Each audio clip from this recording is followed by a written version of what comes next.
Hi Parag, very good afternoon to you. Has Nakshi afternoon. How are you doing today? Pretty good. It's actually I just returned from a vacation, so I'm totally fresh and recharged up. Totally rejuvenated now. Yeah, Wonderful. We'll get started, Parag. yeah, So to begin with, could you tell me a little bit about yourself? For example, where are you currently based? What do you do for a living? And any other personal information that you're comfortable to share with us, please? definitely. So I'm Parag Raipuria, and I'm a business analyst in iDocs, and I mostly work in the domain of traffic engineering. It's a part of IT, but the domain is traffic engineering. And apart from official life, like I do read a lot. I do read a lot of books. I do play tennis, and I have a 3-year-old, so focusing on work in the so it's now we are working from home, so the concentration is little difficult when you have 3-year-old in the house and you are working from home. So that was a challenge I was facing earlier. So in this routine of yours, I know you have been a long time participant. You have been associated with us for a very long time. When was the first time you heard about Habit Strong? Right. So I think it's almost like 8 or 9 months. And in fact, as I've told that I do read a lot. So I was reading, and then once on a LinkedIn I saw a post that like I don't remember the word by word, but its crux was that okay, that's fine that you read a lot of books, but how many of those concepts you are actually using in your daily life? And that made me think that yes, like I have read Atomic Habits, I've read Deep Work, but I just read them, understand the concept, and leave the book aside. I was not actually using the concept in my daily life. So that's when I thought, and when that's where somewhere I found about HabitStrong. I'm not really sure. Maybe it's on the same LinkedIn post or maybe somewhere else. I got about HabitStrong, and it was I could match that it is the same concept which I read in the books. They are implementing it, but they are giving the hands-on experience. So that will be more practical, and that's when I first joined it. So, what was your motivation to join the boot camp? You've already told me a little bit about how your concentration level was low Right. because, right? But what is the main reason? And could you elaborate on that as to what came to your mind when you wanted to join the boot camp? Right. So main reason was like earlier my life was in kind of chasing mode. Like in office, I had a lot of pending tasks, and those were not getting complete mainly because when you join the office, lot of emails coming up, lot of chats coming up, and you try to respond them as quickly as possible. So whatever the high level goals are there, those remain on site, and the urgent tasks you attend urgent tasks, and that happens that the pending tasks which are more important they keep on pushing forever later. So I realized that the deep work is a solution, but I was not finding a way how to implement deep work.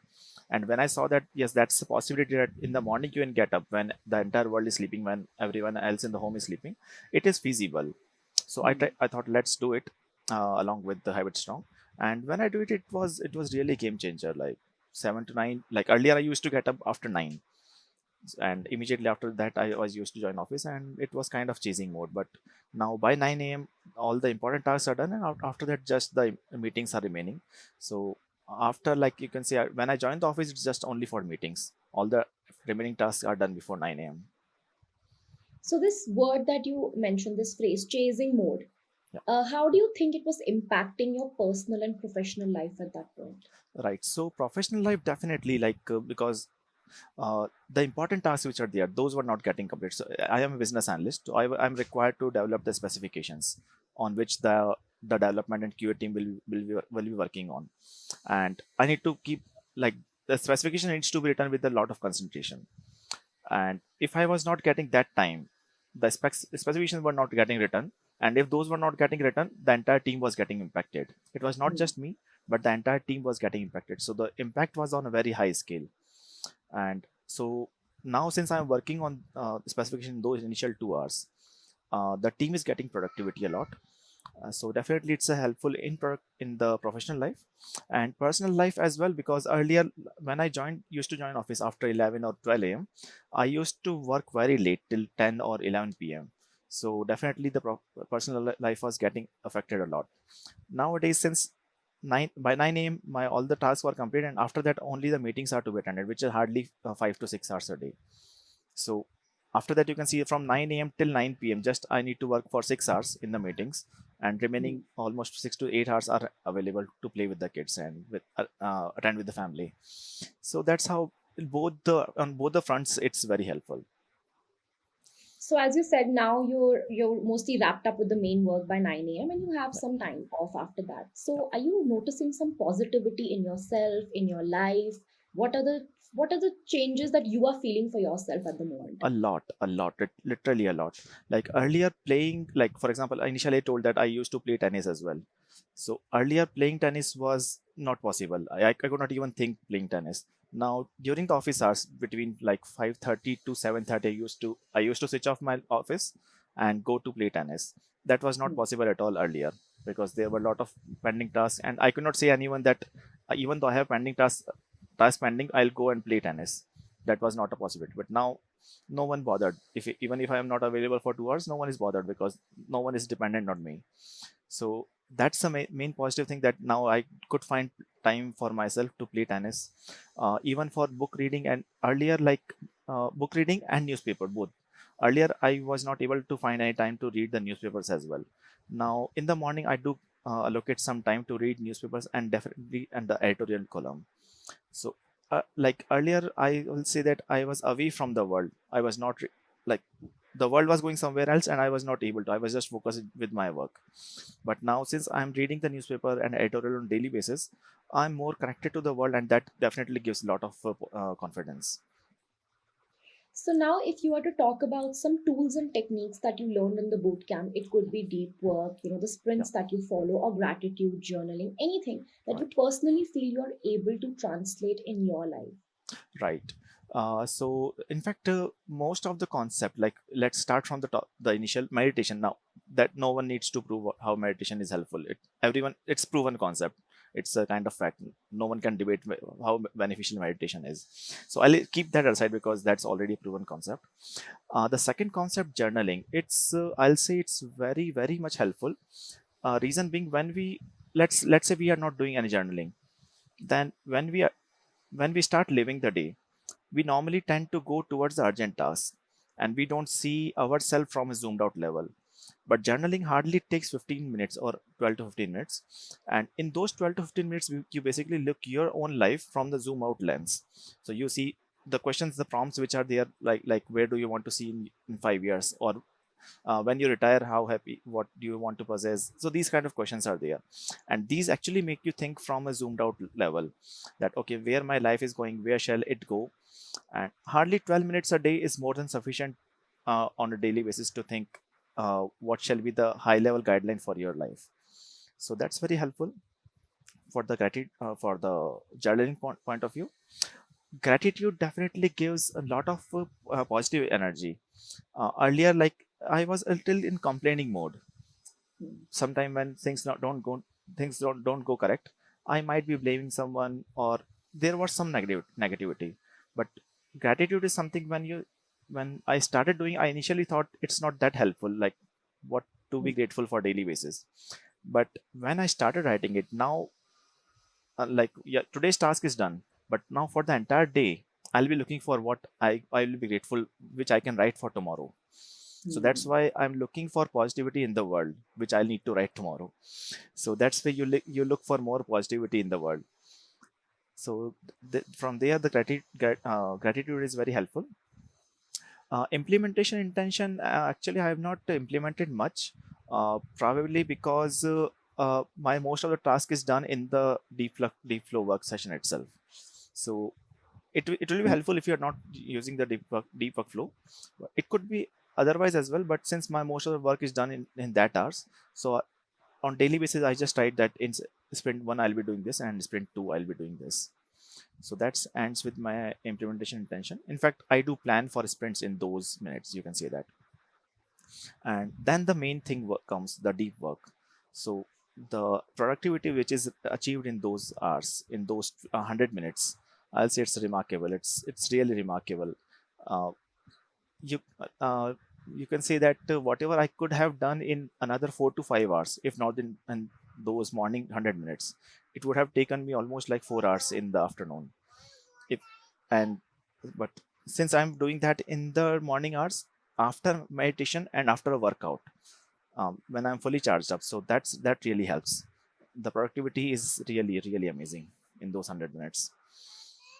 And one last thing, like earlier, one small thing which I did earlier, maybe incorrectly or I modified it over the time, was earlier I joined the 6 a.m. batch for the Hmm. meditation and 7 a.m. batch for the deep work. But that did not leave me any time for the workout. Hmm. Definitely, by theoretical, I can work out at 5 a.m. or after 9 a.m. But somehow those timings were not matching. So now I joined the 5 a.m. batch for meditation. That leaves me 6 to 7 a.m. Available for workout. So Hmm. in that, I do running for 30 minutes, yoga for 15 minutes, and pranayam for next 10 minutes. So how it helps is from 5 to 6, I'm mentally fully charged, and 6 to 7, I'm physically fully charged. And after Hmm. that, when I enter the deep workflow session, uh, the productivity is really amazing in those 100 minutes then. So So then you that's go into a zone completely after that. that definitely. Sorry. No. Definitely, that's really amazing. So if you were to look at yourself, 8 or 9 months back when you were in this chasing mode, if you were to look at a participant who was in the same space and was looking to join the boot camp, what would be the advice that you would give to him or her as to how they can make the most of this boot camp? Right. So let me think for this. I think I'll have to repeat the same. Like, if you're in chasing mode, basically you are focusing on the urgent tasks and not the important tasks, and that is because uh, everyone just the mind is wired in a way to attend the urgent tasks. Hmm. And in morning session, what happens is there is no urgent task at that time because you switch off all emails. There is no one to ring the bell. There is no one available anywhere else. That makes it possible to go in the deep work side, flow, I'll say. So, Hmm. and that's the primary, I'll say, that's the main driving force which gets the things done. And in those 2 hours, you can do the important tasks rather than the urgent tasks, which is really important for you in most and both personal as well as the professional life. And any other suggestions that you would give them, for example, in terms of consistency, because many a times Hmm. people don't feel like showing up, right? But Right. so what is your take on that? Consistency, like I'll say, that that's a very basic prerequisite. Initially, I do remember that initially I was also very reluctant to join it. uh, my attendance will be roughly around, let's say, around 80 to 90% in the initial days. So it was really poor, but during the time when I started seeing the results, I'll say definitely it's not the thing which your body will want, because sometimes you will sleep late, and Hmm. in the morning definitely you won't want to leave the bed.